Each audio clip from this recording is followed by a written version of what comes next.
حیرت ہوتی ہے کہ ایک قبیلہ تھا حضور پاک صلی اللہ علیہ وسلم کے پاس آیا کہ یہ لوگ مدینہ طیبہ جب حضور صلی اللہ علیہ وسلم کے پاس آئے تو انہوں نے ایک شکایت کی کہ آقا ہمارے اور آپ کے بیچ میں ایک دشمن قبیلہ رہتا ہے، تو صرف جو حرمت والے مہینے ہیں اس میں ہم آپ کے پاس آ سکتے ہیں، تو ہمیں کچھ ایسے احکام بتا دیجئے کہ ہم اس پر کنٹینیو چلتے رہیں، یعنی بار بار ہم آ نہیں پاتے ہیں۔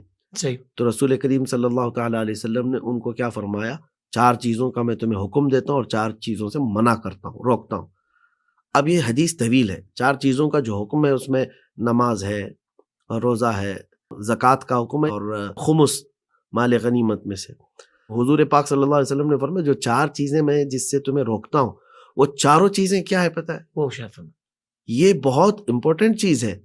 4 چیزیں جو حدیث پاک میں ملتی ہیں، ایک وہ پیالے کا ذکر ہے جس میں شراب پیتے ہیں، یعنی وہ چاروں حنتم، دبا، نقیر، یہ سب نام ہیں۔ اس وقت عرب والے کبھی کیا ہے لکڑی کا گلاس بناتے، کبھی کدو کو کاٹ کر اس کے بیچ میں کا سب نکال کر اس کے چھلکے کو کھٹوری بناتے اور اس میں شراب پیتے۔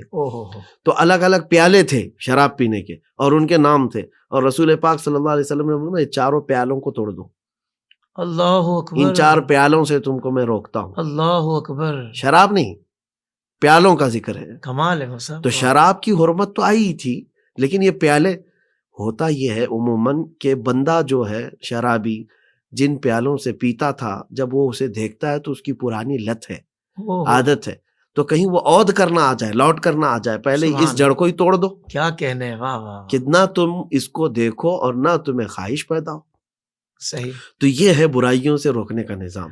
واہ واہ واہ۔ قرآن کا نظام وہ نہیں ہے کہ تم ایک طرف جو ہے شراب کا لائسنس بھی دو اور دوسری طرف روڈ پہ لکھ کر کے بھی لگاؤ ڈونٹ ڈرنک اینڈ ڈرائیو، یعنی شراب پی کر کے گاڑی مت چلاؤ۔ تو میاں یہ ڈرائیور کہاں سے پی کے آتا ہے؟ کہاں سے پی کے آتا ہے؟ آپ کے لائسنس دیے ہوئے دکانوں سے ہی اسے شراب ملتی ہے۔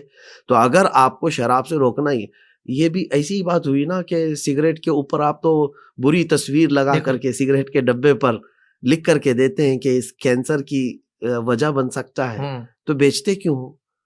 یعنی مارنے کا آپ کا ارادہ بھی ہوگا اور پھر بیچنا بھی چاہتے اور روکنے کے لیے اس کو لگا بھی دیتے ہو، ہارمفل بھی کہتے ہو آپ، بہت زیادہ نقصان دہ ہے۔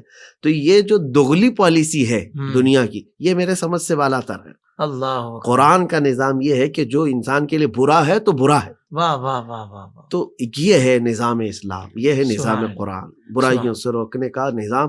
قرآن پاک کی بہت ساری آیات ہیں، تو دیکھیں اپنی نظروں کو نیچے رکھنا ہے، یہاں سے ہے، اور پھر اس کے بعد